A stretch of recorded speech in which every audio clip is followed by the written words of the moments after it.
নমস্কার, ২৪-এর মহরণ কার দখলের সিংহাসন নিয়ে আপনাদের সঙ্গে রয়েছে আমি সুপর্ণা। এবং আজ ষষ্ঠ দফার নির্বাচন, ভোট গ্রহণ প্রক্রিয়া শুরু হয়েছে সকাল ৭টা থেকে। দেশের ৭টি রাজ্য এবং একটি কেন্দ্রশাসিত অঞ্চলে মোট ৫৮টি কেন্দ্রে ভোট গ্রহণ পর্ব চলছে। আজ বাংলার ৮ জেলায় ভোট গ্রহণ পর্ব শুরু হয়েছে। ৮টি কেন্দ্রের মধ্যে রয়েছে বাঁকুড়া, তমলুক, কাথি, ঘাটাল, ঝাড়গ্রাম, মেদিনীপুর, পুরুলিয়া, বিষ্ণুপুর। পঞ্চম দফায় বিক্ষিপ্ত কিছু অশান্তি হওয়ার কারণেই এই দফায় নির্বাচনে বাড়তি সতর্কতা নেওয়া হয়েছে কমিশনের তরফে। ষষ্ঠ দফা নির্বাচনে ৮টি লোকসভা আসনের নির্বাচনের জন্য কাজে লাগানো হচ্ছে ৯১৯ কোম্পানি কেন্দ্রীয় বাহিনীকে। অর্থাৎ বলা যেতে পারে আজকের এই নির্বাচন অর্থাৎ ষষ্ঠ দফার নির্বাচনকে কেন্দ্র করে কিন্তু একেবারেই তৎপর নির্বাচন কমিশন। কোনো রকম যাতে অপ্রীতিকর ঘটনা না ঘটে সেই কারণের জন্য মোতায়েন রয়েছে ৯১৯ কোম্পানির কেন্দ্রীয় বাহিনী। অন্যদিকে আমরা যে ছবি দেখেছিলাম পঞ্চম দফায় কিন্তু বিক্ষিপ্ত অশান্তির ছবি উঠে এসেছিল এবং সেই অশান্তির যাতে পুনরাবৃত্তি না ঘটে সেই কারণের জন্যই কিন্তু কেন্দ্রীয় বাহিনী সজাগ রয়েছে, সঙ্গে সজাগ রয়েছে রাজ্য পুলিশ। অন্যদিকে নির্বাচন কমিশনও কিন্তু বিভিন্নভাবে পদক্ষেপ নিচ্ছে যাতে কোনো রকমের অশান্তি না ঘটে। এবং আমরা শুরুতেই যেদিকে নজর রাখবো তমলুক লোকসভা কেন্দ্রের মহিষাদল, সেখানে ভোটের পূর্বেই কিন্তু তৃণমূলের যে তৃণমূল কর্মীকে কুপিয়ে খুন করা হয়েছে এবং এই গোটা ঘটনায় কিন্তু অভিযোগ উঠেছে বিজেপির দিকে। আবারও জানিয়ে রাখি, মহিষাদলে তৃণমূল নেতাকে কুপিয়ে খুন করার অভিযোগ, ভোটের প্রাক্কালে তৃণমূল নেতাকে কুপিয়ে খুন করার অভিযোগ এবং গোটা ঘটনায় অভিযোগ উঠেছে বিজেপির দিকে। এবং এই ঘটনাকে কেন্দ্র করে রীতিমতো চাঞ্চল্য সৃষ্টি হয়েছে মহিষাদলে। আজ নির্বাচন রয়েছে তমলুকে এবং সেই তমলুক লোকসভা কেন্দ্রের মহিষাদলে তৃণমূল নেতাকে কুপিয়ে খুন করা হয়েছে এবং এই বিষয় নিয়ে আমরা আলোচনা করব। আজ আমাদের সঙ্গে রয়েছে ইলেকশনের প্যানেল ডিসকাশনের বিশেষ অতিথি, তাদের সঙ্গে পরিচয় পর্ব শুরু করব। আমার সঙ্গে রয়েছে তৃণমূলের পক্ষ থেকে গৌতম পাল এবং আমাদের সঙ্গে জুড়বে প্রীতম সিং বিজেপির পক্ষ থেকে। কিন্তু এই মুহূর্তে যেমনটা জানিয়ে রাখলাম যে মহিষাদলে তৃণমূল নেতাকে কুপিয়ে খুন করা হয়েছে এবং এই গোটা ঘটনায় কিন্তু অভিযোগ উঠেছে বিজেপির দিকে। আমরা এই বিষয়ে কথা বলবো। গৌতম বাবু, দেখুন যেমনটা জানা যাচ্ছে যে আজ কিন্তু নির্বাচন এবং সেই নির্বাচনের প্রাক্কালে তৃণমূল নেতাকে কুপিয়ে খুন করা হয়েছে এবং এই গোটা ঘটনায় অভিযুক্ত বিজেপি, কি বলবেন? দেখুন, আজকে হচ্ছে ষষ্ঠ দফার নির্বাচন এবং এই নির্বাচনে কিছু কিছু সিট রয়েছে যেটা বিজেপির কাছে প্রেস্টিজের ব্যাপার এবং যেহেতু সেখানকার মহিলা থেকে শুরু করে ছাত্র থেকে শুরু করে সমস্ত কিছুই মমতা বন্দ্যোপাধ্যায়ের পাশে রয়েছে, সুতরাং আজকে বিজেপি চিন্তা করছে যে তাদের পায়ের তলার মাটি সরে গেছে, পায়ের তলায় কোনো মাটি নেই। এইরকম একটা পরিস্থিতির মধ্যে দিয়ে খুন সন্ত্রাসের একটা আবহাওয়া তৈরি করে মানুষকে ভয় দেখিয়ে ভোটমুখী যাতে না করা যায়, তৃণমূলের কর্মী তৃণমূলের সমর্থক যাতে ভোটমুখী না করা যায় তার একটা প্রচেষ্টা তারা করবার চেষ্টা করছে। কিন্তু মানুষ এর জবাব দেবে।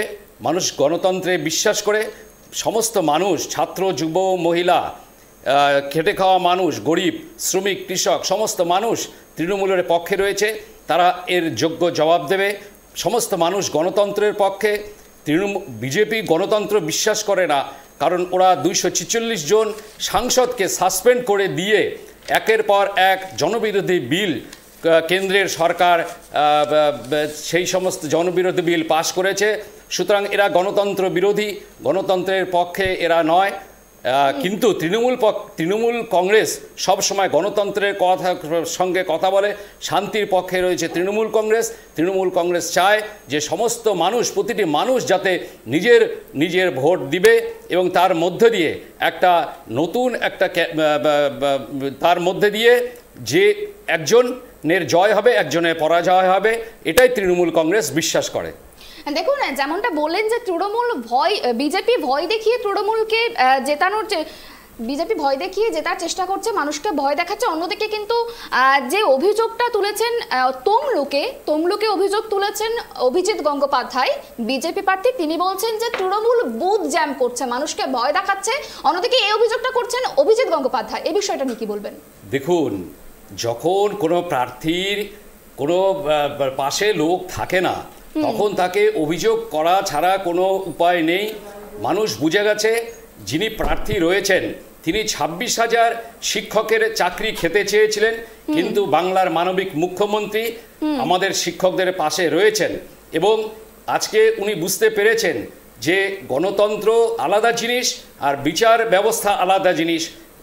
সেই কারণেই উনি ভয় পেয়েছেন এবং বিভিন্ন ধরনের অভিযোগ উনি তোলবার চেষ্টা করছেন যাতে করে তৃণমূলকে বদনাম করা যায়, কিন্তু মানুষ তার বিপক্ষে রয়েছে।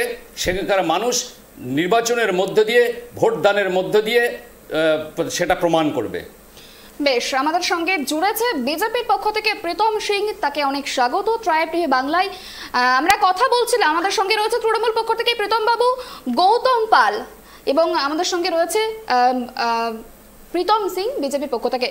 দেখুন প্রীতম বাবু, আপনার কাছে যেটা জানতে চাইবো, মহিষা দলে তৃণমূল কর্মী নেতাকে খুন করা হয়েছে এবং এই গোটা ঘটনায় অভিযোগ উঠেছে বিজেপির পক্ষে এবং যেটা দাবি করা হচ্ছে, গৌতম বাবু বলছেন যে বিজেপি পায়ের তলার মাটি সরে গিয়েছে, তাই ভয় পেয়ে মানুষকে ভয় দেখানোর চেষ্টা করা হচ্ছে নিজেদের রাজ ধরে রাখতে বা এই সিটটি দখল করার জন্য। কি বলবেন? গৌতম বাবুকে এবং সঞ্চালিকা আপনাকেও নমস্কার। আজকে একটা ভোট, যেটা লোকসভার ভোট, আমাদের গণতন্ত্রের এটা উৎসব। দেখুন, তৃণমূলের সাথে বিজেপির ঝগড়া করে কাউকে রক্তারক্তি খুনাখুনি করার প্রয়োজন নেই, কারণ বিজেপি সংখ্যাগরিষ্ঠতাতে এখানে সরকার তৈরি করছে। সেই তৃণমূল যারা গোটা রাজ্যে 545টা সিটের মধ্যে শুধু 42টা সিট দিয়েছে, তাদেরকে আমাদের মেরে কোনো লাভ নেই প্রথমত। দ্বিতীয়ত, তৃণমূলের গোষ্ঠীদ্বন্দ্ব এবং তৃণমূল যেভাবে নিজেদের মারপিট করে মাথা ফাটিয়ে কাটমানির টাকা কে কত বেশি খেতে পারবে তা নিয়ে করে প্রত্যেকটা গলিতে গলিতে তৃণমূলের নিজেদের মধ্যে গোষ্ঠীদ্বন্দ্বের কারণে এই রক্তারক্তি। বিজেপির কোথাও কাটমানির প্রয়োজন নেই এই রাজ্যে, বা এই সরকার কোনো কাটমানি নিয়ে চলে না, তার জন্য বিজেপি নিজেদের মধ্যেও রক্তারক্তির বিষয় নেই। কিন্তু তৃণমূল যেখানে টাকার স্বাদ রয়েছে, বাঘের দাঁতে যেখানে রক্ত দিবেন তো বাঘ তো হিংস্র হবেই। সেরকমের তৃণমূলের কার্যকর্তাদের যেরকম টাকার লোভ দেখিয়ে মমতা ব্যানার্জি যেরকম বলে যে কিরে একাই খাবি না সবাইকে দিয়ে খা, একটা কথা বলে না, পল পল দিল কে পাস তুম রহতি হো। মমতা ব্যানার্জির যে সৈনিকরা তারা টাকাটাকে সেরকম করে তার মেহবুবা মনে করে যে কত তাড়াতাড়ি আপনারা দূরে যাবেন না, আপনারা সঙ্গে থাকুন। কারণ সন্ত্রাসে একটা পরিবেশ তৈরি করে যাতে সাধারণ মানুষ ভোট দিতে না বের হয়, এবং সাধারণ মানুষ যদি ভোট দিতে বের হয় তো সেটা ভোটটা নিশ্চয়ই গেরুয়া শিবির মানে আমাদের বিজেপির পক্ষে। বেশ প্রীতম বাবু, আপনি যে টাকার কথা বললেন এই প্রসঙ্গে একটি কথা বলতে চাই। আগামীকালই আমরা একটি খবর দেখিয়েছিলাম যেখানে বিজেপি নেতা তার গাড়ি থেকে 24 লক্ষ টাকা উদ্ধার হয়েছিল পশ্চিম মেদিনীপুরে। এই বিষয়ে কি বলবেন? বিজেপির গেস্ট হাউসেও 25 লক্ষ টাকা উদ্ধার হয়েছে। যার কাছে টাকা দিয়ে ভোট কেনার চেষ্টা করছেন আপনারা টাকা দিয়ে ভোট কেনার চেষ্টা করছেন, টাকা ছাড়া বলতে দিবেন আপনারা গণতন্ত্রে বিশ্বাস করেন না, সেরকম স্টুডিওতে আপনাদের গণতন্ত্র নেই। বলার অধিকার আমারও দিয়েছে, বলতে দিন আমাকে। বিষয়টা হচ্ছে গাড়ির থেকে যার টাকা পাওয়া গেছে সে সেটা উত্তর দিবে। এবার এটাতে আমাদের দলের কোনো, সেখানে আমার কোনো স্ট্যান্ড নেই, আমাদের দলের কোনো স্ট্যান্ড নেই। দলের স্পোক পারসন হিসেবে বলছি, সেখানে যার কাছ থেকে টাকা পাওয়া গেছে সেটা তার নিজের বাড়ির টাকা না নিজের ব্যবসায়িক টাকা, সেটা সে তার ইলেকশন কমিশনকে জবাব দিবে। সেটা আমাদের পার্টির কোনো স্ট্যান্ড নেই। সেটা এখন কি টাকাটা পাওয়া গিয়েছে বলেই এই ধরনের কথা বলছেন শুধুমাত্র নিজেদেরকে বাঁচানোর জন্য? না, এটা কি পার্থবাবুর মতো গার্লফ্রেন্ডের বাড়িতে ফ্ল্যাটের থেকে 30 কোটি টাকা পাওয়ার মতো না? একটা 24 লাখ টাকার মানুষ একটা তার নিজের ব্যবসায়িক কাজে লাগাতেই পারে, তার ব্যবসার দরকার হতে পারে। 24 লাখ কোথায়?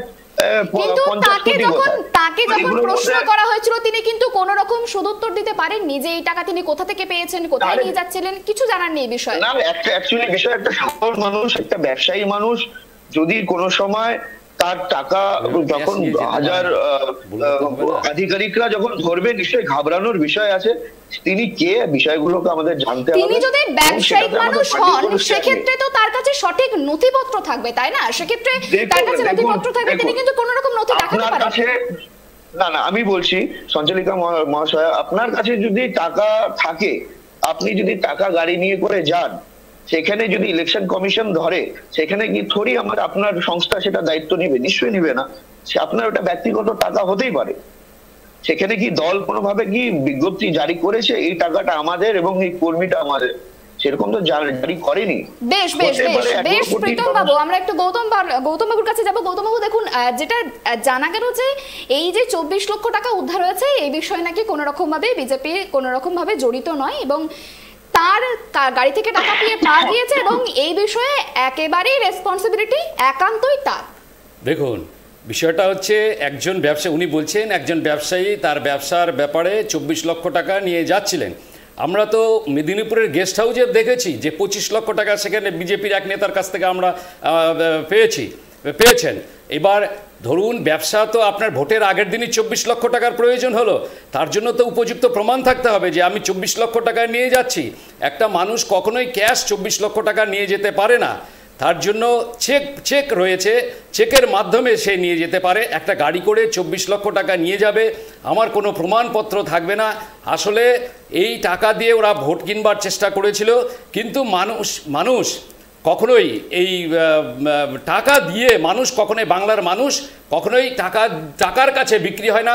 বাংলার মানুষ গণতন্ত্রে বিশ্বাস করে, বাংলার মানুষ টাকার কাছে নিজেদের আত্মসম্মানকে বিসর্জন দেয় না।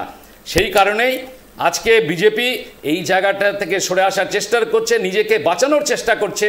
তাদের মধ্যে যে স্পট, যে কালিমা লিপ্ত হয়েছে, তাদের মধ্যে যে তাদের বিজেপি যে আজকে কালিমা লিপ্ত, সেটাকে যাতে প্রমাণিত না হয়, সেই জন্য তারা এই ধরনের কথা বলছে। কারণ আজকে এটা প্রমাণিত হয়ে গেছে যে বিজেপি আজকে ইলেকট্রাল বন্ডের মাধ্যমে হাজার হাজার কোটি টাকা তারা চাঁদা তুলেছে পার্টি ফান্ডে। সেই টাকাগুলো আজকে নির্বাচনের কাজে তারা লাগাচ্ছে, এটা আজকে প্রমাণিত।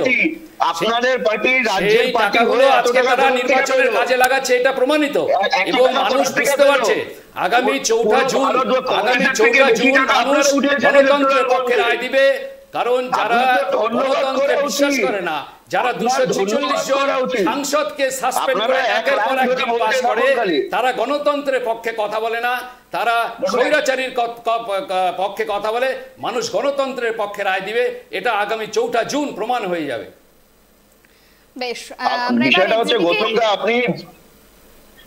আপনি যে ইলেকট্রাল বন্ড নিয়ে কথা বলছেন, গৌতমদা, পুরো ভারতবর্ষের সেকেন্ড ডোনেটেড পার্টি হচ্ছে তৃণমূল। বিশ্বের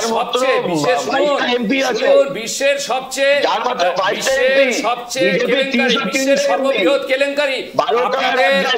আপনাদের অর্থমন্ত্রী নির্মলা সীতারামের স্বামী বিশিষ্ট অর্থনীতিবিদ, তিনি এটাকে ঘোষণা করছেন বিশ্বের সবচেয়ে বড় দুর্নীতি, সবচেয়ে বড় আর্থিক কেলেঙ্কারি করেছে বিজেপি। আজকে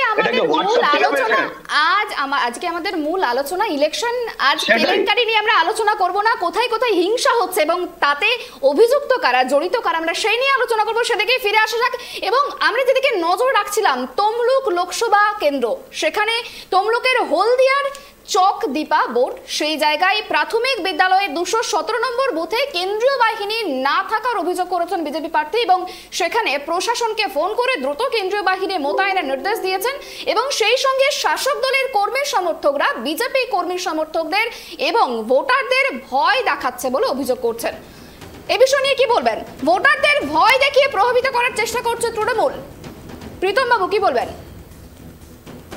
দেখুন, তৃণমূল প্রথমে একটা রেকটিফাই করে দিই, আমার একটু আগে খবরটা আসলো, ওটাই ওখানে আরপিএফ বসিয়েছিল কেন্দ্র বাহিনী হিসেবে, কিন্তু পুলিশের ওখানে খবর পাওয়া যাচ্ছে না। ওখানে এজেন্ট, 3 জন এজেন্টকে ওখানে বসতে বাধা দিয়েছে। ওই বুথ কেন্দ্রে 3টা আলাদা আলাদা কেন্দ্র রয়েছে এক জায়গায়, তো ওখানে এজেন্ট বসতে বাধা দিয়েছে। দেখুন, তৃণমূলের তাছাড়া কোনো মানে জায়গা নেই, পায়ের নিচে মাটি নেই যে কালকের দিনে তৃণমূল মানুষের কাছে ভোট চেতে যাবে।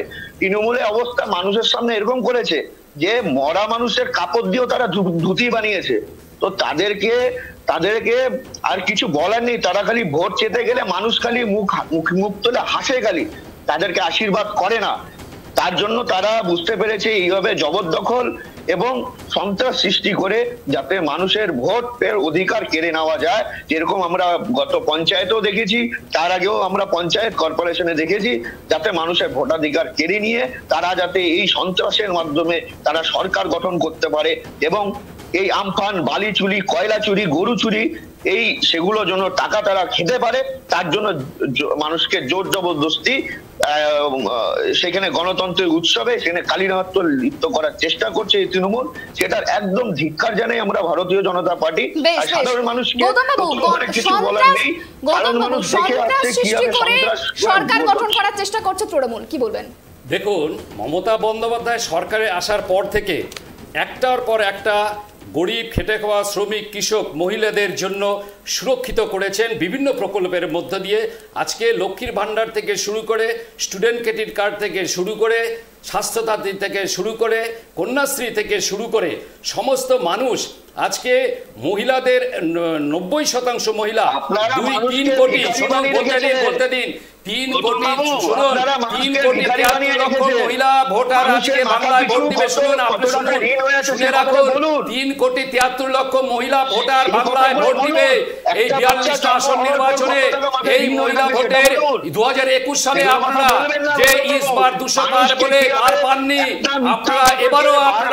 এবারও আপনাদেরকে প্রত্যাখ্যান করবে মমতা বন্দ্যোপাধ্যায় যেভাবে গরিব মানুষের পাশে রয়েছে। এবারও আপনারা প্রত্যাখ্যান হবেন। ইসবার 400 পার না, ইসবার 200 পারও করতে পারবেন না। দেবাংশু কি বলেছেন একবার শুনবো।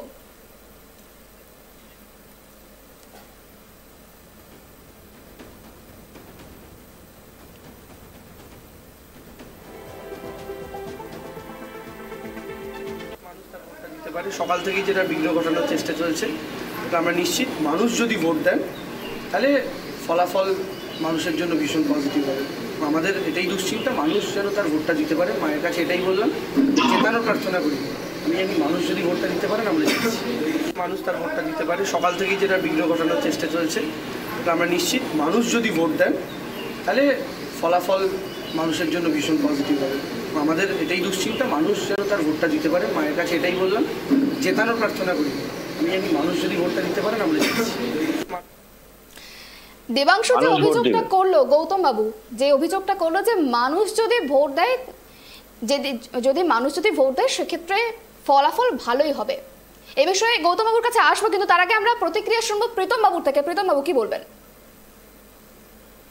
দেখুন, প্রথমে বলি, সকাল 6:30টার সময় সিপিএম পার্টির এখানে কেউ নেই, তাও আমি বলছি, সায়ন ব্যানার্জি ওখানকার সিপিএম এর প্রার্থী, সিপিএম এর 4 জন পোলিং এজেন্টকে সকাল 4:30টার সময় অপহরণ করে নিয়ে যায়। দেখুন, বাইক বাহিনী এসে তাদের তাণ্ডব চালায় বিভিন্ন ভোট কেন্দ্রে, সকাল থেকে শুরু করেছে। তৃণমূলের এই অবস্থা, তৃণমূল কালকের দিনে যদি চিন্তা করে যে আমরা শান্তিপূর্ণভাবে ভোট করাবো, আপনাকে ছোট একটা উদাহরণ দিই। কলকাতায় 28 তারিখে নরেন্দ্র মোদীজির সভা, তৃণমূল সরকার, তৃণমূলের পুলিশ, দলদাস পুলিশ করলো কি, 28 তারিখ থেকে আগামী 2 মাসের জন্য কলকাতার মতো শহর, যেই শহর পশ্চিমবঙ্গের রাজধানী, সেই শহরকে 144 ধারা জারি করে রাখলো। কালকে তাদের একটা নোটিফিকেশন এসছে। আপনি আমাকে সঞ্চালিকা মহাশয় বলুন, বা আমাদের তৃণমূলের যিনি মুখপাত্র আছে তিনি বলুন, কলকাতার মতো শহর যদি 2 মাসের জন্য স্তব্ধ হয়ে থাকে, পশ্চিমবঙ্গে অর্থনীতির অবস্থা কি হবে? নাকি আমরা পশ্চিমবঙ্গে বাস করি না কাশ্মীরে? সেটার উত্তর আমি চাই। সাধারণ মানুষ ভোট দিবে, কোন চিন্তাতে ভোট দিবে? 144 ধারার মধ্যে ভোট দিবে। আসবো আপনার কাছে প্রীতম বাবু, আসবো গৌতম বাবু।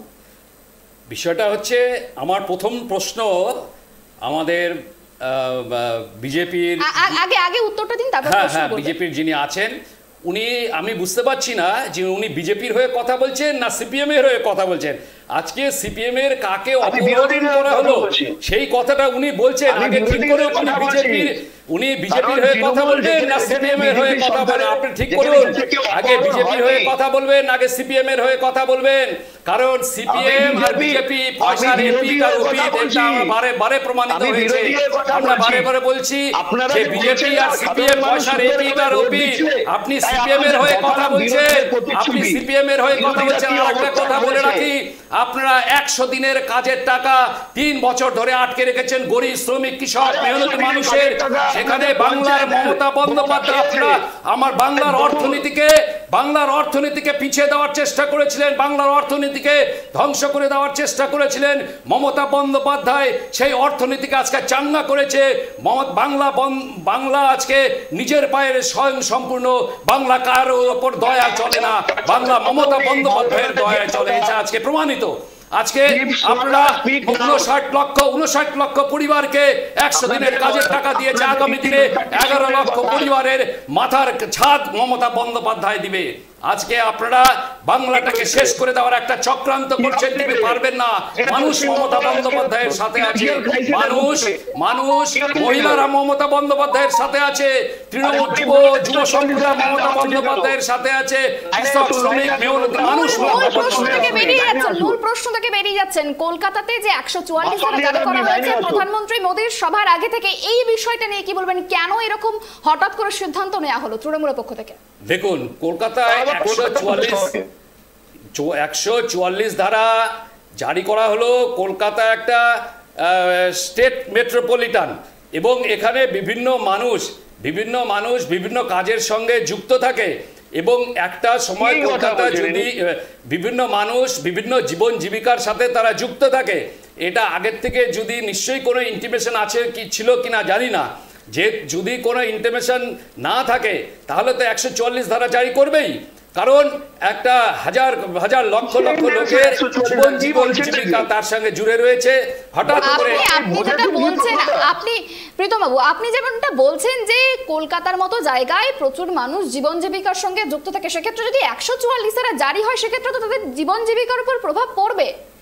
শুধুমাত্র কি ইলেকশনের জন্যই এই সিদ্ধান্ত, নাকি প্রধানমন্ত্রী মোদীর, যিনি প্রীতমবাবু যে কথাটি বলছিলেন যে প্রধানমন্ত্রী মোদীর সভাটিকে বানচাল করার জন্য এই সিদ্ধান্ত, এই বিষয়টা নিয়ে? আমরা গণতন্ত্রে বিশ্বাস করি। আমরা যে কোনো পার্টি, যে কোনো পলিটিক্যাল পার্টি তার বাংলায় এসে দেশে নির্বাচনী জনসভা করবে, এটাতে আমাদের কোনো আপত্তি নেই।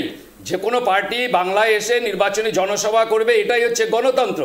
এবার আপনি কবেকার কথা, কোথার থেকে কথা কি পেলেন না পেলেন সেটা নিয়ে যদি আপনি টিভিতে বলেন, এটা তো আমরা মানতে রাজি না। কারণ মমতা বন্দ্যোপাধ্যায় গণতন্ত্রের পক্ষে, মমতা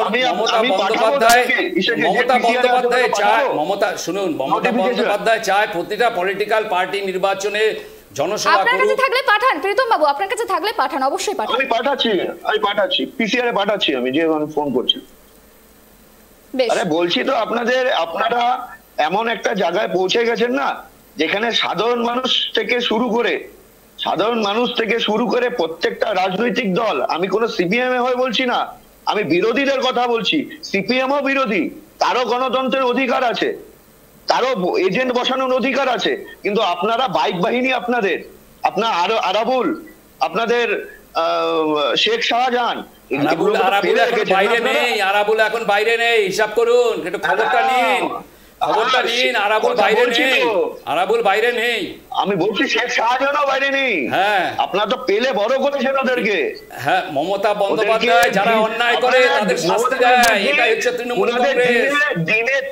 এটাই হচ্ছে তৃণমূল কংগ্রেস। আপনারা শাস্তি দেয় না। ব্রিজভূষণ শরণ সিং, হ্যাঁ, কোথায় কুলদীপ সিং সিঙ্গার, কুলদীপ সিং সিঙ্গার, এদেরকে আপনারা শাস্তি দেন না। অর্ধেক নলেজ না, খুব ভয়ঙ্করী। অর্ধেক নলেজ না আপনারা, অর্ধেক নলেজ না আপনারা যখন পারবেন না তখন আপনাদের তো, যখন পারবেন না তখন তো উল্টাপাল্টা কথা বলতেই হবে। তাহলে কি বলেন না আপনি বলেন না, কি বলবেন বলেন। আপনাকে বলছি একটা প্রশ্ন, আপনি জানেনই না। কলকাতার মতো শহরে এরকম অবস্থা হয়ে আছে, আপনি জানেনই না। হ্যাঁ, বেশ, আমরা যেদিকে নজর রাখছিলাম আজ ষষ্ঠ দফার নির্বাচন এবং সেই নির্বাচনে কিন্তু বিক্ষিপ্তভাবে অশান্তির ছবি উঠে এসেছে এবং মহিষাদলের যে ঘটনাটি দেখালাম, তৃণমূল নেতাকে খুন করা হয়েছে। এবং এখন যেদিকে নজর রাখবো, তমলুক লোকসভার হলদিয়া ভবানীপুর কদমতলার বাসিন্দাদের ভোট দিতে যাওয়া নিয়ে আশঙ্কা প্রকাশ হয়েছে এবং তাদের অভিযোগ যে সকাল থেকেই বাইক বাহিনী এলাকায় টহল দিচ্ছে, এমনকি বলা হচ্ছে যে ভোট কেন্দ্রে যেতে দেওয়া হবে না, অর্থাৎ বলা হচ্ছে ভোটারদেরকে প্রভাবিত করা হচ্ছে, ভয় দেখানো হচ্ছে।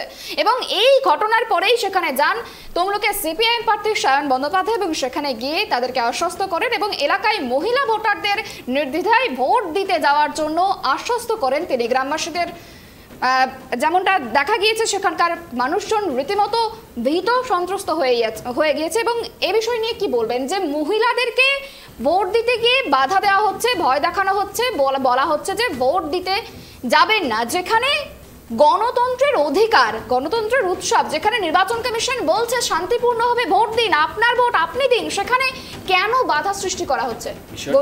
যে বিজেপি জানে মহিলাদের ভোট মানেই হচ্ছে মমতা বন্দ্যোপাধ্যায়ের ভোট। বিজেপির যে বাহিক বাহিনী, সেই বাহিক বাহিনী এই সমস্ত মহিলাদেরকে আটকানোর চেষ্টা করছে। কারণ যে সমস্ত মহিলারা বুথ কক্ষে যাবে তারা মমতা বন্দ্যোপাধ্যায়কে সমর্থন করবে, এতে তারা ভয় পেয়ে গেছে। সেই কারণেই বিজেপির বাহিক বাহিনী এই সমস্ত মহিলাদেরকে আটকে দিয়েছে। কারণ তমলুক যে লোকসভা নির্বাচন, সেখানে যিনি দাঁড়িয়েছেন তিনি হচ্ছেন একজন প্রার্থী যাকে ভোটে জেতানো না জেতালে একজন তৃণমূল, একজন বিজেপি নেতার তার পদটা থাকবে কিনা এটা তার কাছে সন্দেহ বলে মনে হয়েছে। সেই জন্য যে কোনো প্রকারেই হোক যে মহিলা ভোটটাকে আটকাতে হবে, কারণ মহিলা ভোট মানে হচ্ছে মমতা বন্দ্যোপাধ্যায়ের ভোট। এটা আজকে প্রমাণিত। 2021 সালে যখন 2,91,00,000 মহিলা ভোটার ভোট দিয়েছিল, সেই মহিলা ভোটারের একটা সিংহভাগ তৃণমূলের পক্ষে তারা রায়দান করেছিল। ফলে ইসভার 200 পার এটা হয়নি, 77-এ তারা আটকে গিয়েছিল। এটা তারা বুঝতে পেরেছে যে মহিলা ভোট মানে হচ্ছে তৃণমূলের ভোট। সেই কারণে বাইক বাহিনী ওইখানে মহিলা ভোটকে আটকানোর চেষ্টা করছে। প্রীতম বাবু, বেশ, যেমনটা বললেন যে মহিলা ভোট মানে তৃণমূলের ভোট, সেই কারণের জন্য বিজেপি আটকানোর চেষ্টা করছে বা ভয় দেখানোর চেষ্টা করছে। তো উনি তো বলতে পারে যে ছাগলের 5টা পা আছে, সেটা বলে তো লাভ নেই। তো এবার বিষয়টা হচ্ছে যে তৃণমূল যদি মনে করে মহিলাদেরকে 1000 টাকা 500 টাকা দিয়ে তিনি কিনে রেখেছেন, তাহলে তিনি এখনো স্বপ্নে বাস করছেন। ঠিক আছে, কারণ দেখুন আমাদের মহিলারা বাড়ি চালায়, আমাদের মহিলারা ঘরের টাকা কতটুকু দিয়ে সংসার চালাতে হবে তিনি জানেন। সেরকমই আমাদের মহিলারা জানেন যে পশ্চিমবঙ্গে আজকে অর্থনীতির কি অবস্থা।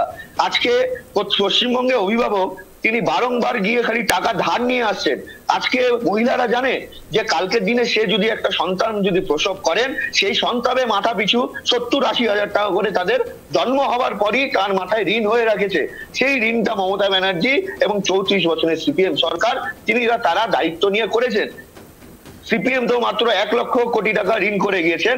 বাকি মমতা ব্যানার্জি সুন্দরভাবে নীল শাড়ি পরে, পায়ে হাওয়ায় ছুটি করে, আইফোন 1.5 লাখ টাকা আইফোন নিয়ে আর 45,000 টাকার ঘড়ি পরে সাধারণ মানুষকে এই ঋণের মধ্যে ঢুকিয়ে দিয়েছে। আজকে লক্ষ্মীর ভান্ডার বলুন, আজকে যতই ব্লান্ডার বলুন, কোনো ব্লান্ডার কোনো কাজে আসবে না। মহিলারা মমতা ব্যানার্জির থেকে মুখ ফিরিয়ে নিয়েছে। সেটা 4ই জুন, সেটা আপনাদের সবার সামনে, আপনাদের গৌতম দার সামনেও রেজাল্ট সামনে থাকবে যে কিভাবে বিজেপি ক্লিন সুইপ 25 থেকে 27টা সিট নিয়ে পশ্চিমবঙ্গে সংখ্যাগরিষ্ঠ সরকার উপহার দিবে নরেন্দ্র মোদী। অমিত শাহ বলেছিল 30, আপনারা বলছেন 25। আমি আপনাদের যেটা সার্ভে রিপোর্ট আসছে, আপনাদের বেশিরভাগই টিভি চ্যানেলে সার্ভে রিপোর্ট আছে, সেই হিসাবে আপনি বলছেন। আজকে আপনারা আগে দেশের কথা ভাবুন, পশ্চিমবঙ্গের কথা ভাববেন না। আর আপনারা বলছেন ঋণের কথা পশ্চিমবঙ্গে শুনেন আমি 2014 সাল পর্যন্ত 55 লক্ষ টাকা ঋণ ছিল দেশের। ভালো করে শুনুন, দরকার হলে লিখে নিন। 2014 সাল পর্যন্ত কেন্দ্রীয় সরকারের ঋণ ছিল 55 লক্ষ কোটি টাকা। গত 10 বছরে 155 লক্ষ কোটি টাকা ঋণ নিয়েছে কেন্দ্রের বিজেপি সরকার। আজকে 210 লক্ষ কোটি টাকা ভারতবর্ষের ঋণ। আজকে একটা মানুষ যখন জন্মগ্রহণ করছে তখন তার মাথায় 1,23,000 ঋণ নিয়ে সে জন্মগ্রহণ করছে। ভাবুন, আপনারা ভাবুন, প্রতি বছর 11 লক্ষ কোটি টাকা সেই ঋণের সুদ বাবদ নরেন্দ্র মোদীকে শোধ করতে হচ্ছে। আর আপনারা লক্ষ্মীর ভান্ডার বলছেন, ভান্ডার বলছেন, আপনাদের নেতারাই বলছে আমরা ক্ষমতা এলে, কেউ বলছে লক্ষ্মীর ভান্ডার 2000 দিব, কেউ বলছে 3000 দিব লক্ষ্মীর ভান্ডার, কেউ বলছে 100 টাকা লক্ষ্মীর ভান্ডার দিব। আপনারা ভোটের আগে লক্ষ্মীর ভান্ডারের কথা মনে পড়ে না, ভোটের সময় অন্নপূর্ণা ভান্ডারের কথা মনে পড়ে। আপনারা হচ্ছে ভোট কিভাবে ভোটটা কালেক্ট করবেন, এটা আমাদের ইস্যু নয় গৌতম বাবু, এটা আমাদের ইস্যু নয়। আপনারা 1000 টাকা দিয়ে কি বলছেন আপনারা? আরে আপনাদের নেতারাই তো বলছে, আপনাদের নেতারাই তো বলছে আমরা ক্ষমতা এলে লক্ষ্মীর ভান্ডার 3000 দেবো। এক নেতা বলছে, আর এক নেতা বলছে ক্ষমতা এলে লক্ষ্মীর ভান্ডার 2000 দেবো, আর এক নেতা বলছে ক্ষমতা এলে 100 টাকা লক্ষ্মীর ভান্ডার বাড়াবো। আপনাদের তো ঠিক নয়, আপনাকে ঠিক করুন, লক্ষ্মীর ভান্ডার দিবেন না অন্নপূর্ণা ভান্ডার দিবেন এবং কত টাকা দিবেন সেটা ঠিক করুন আগে।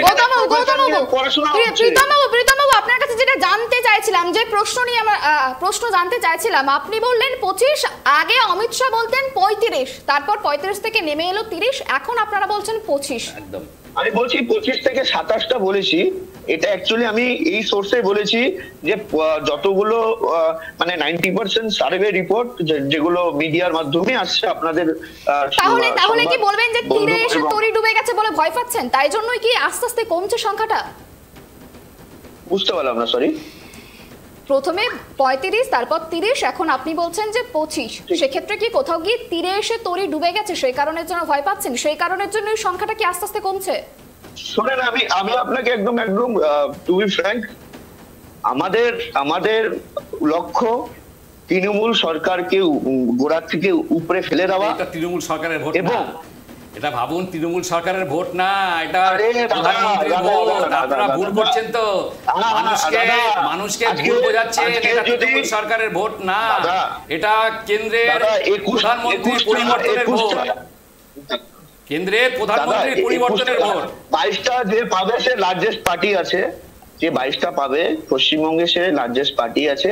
পশ্চিমবঙ্গের মানুষের ম্যান্ডেট তার সঙ্গে আছে, যিনি 22টা সিট পাবেন। আমি সেখানে বলছি 25 থেকে 27টা। আপনারা তো আপনাদের বড় বড় নেতারা প্রথমে 35, তারপরে 30, তারপরে এখন বলছে জনসভাতে গিয়ে বলছে 25। তাহলে আপনাদের আস্তে আস্তে সিট কমছে কেন? যত দিন যাচ্ছে তত আপনাদের পায়ের তলার মাটি সরে যাচ্ছে, নেতারা সেটা বলছে। আর আপনারা যে রিপোর্ট দিল্লিতে পাঠাচ্ছেন সেটা জল মিশনের রিপোর্ট, এটা বুঝে গেছে কেন্দ্রীয় নেতৃত্বরা। জল মিশনের রিপোর্ট আপনারা বাংলা থেকে দিল্লিতে পাঠাচ্ছেন, এটা কেন্দ্রীয় নেতৃত্বরা বুঝে গেছে। ফলে তারা সিট সংখ্যা কমিয়ে দিচ্ছে, কমে যাচ্ছে। দেখবেন আগামী দিনে দেখবেন আপনাদের রেজাল্ট কি হয়, বুঝতে পারবেন। 4 জুন আসুন, আপনারা ঠিক বুঝে যাবেন। আপনি টেনশন করবেন না। আরে আমরা টেনশন করব কি? টেনশনটা আপনাদের। আপনারা পশ্চিমবঙ্গ সরকারটা পরিবর্তন করবেন, এটা পশ্চিমবঙ্গ সরকারের ভোট না, কেন্দ্রের প্রধানমন্ত্রী পরিবর্তনের ভোট। মানুষকে ভুল বোঝালে হবে না দাদা, মানুষকে ভুল বোঝালে না। মানুষ আপনাদের থেকেও সচেতন। আপনাকে বলছি 4 জুনটা যেতে দিন, আমরাও তো দেখবো। 4 জুন আসুক, 4 জুন আসুক, যেতে দিন, 4 জুন আসুক।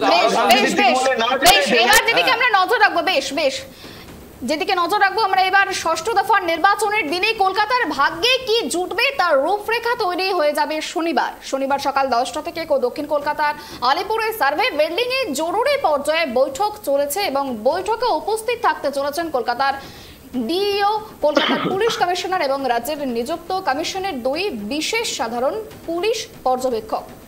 আমরা এবার নজর রাখবো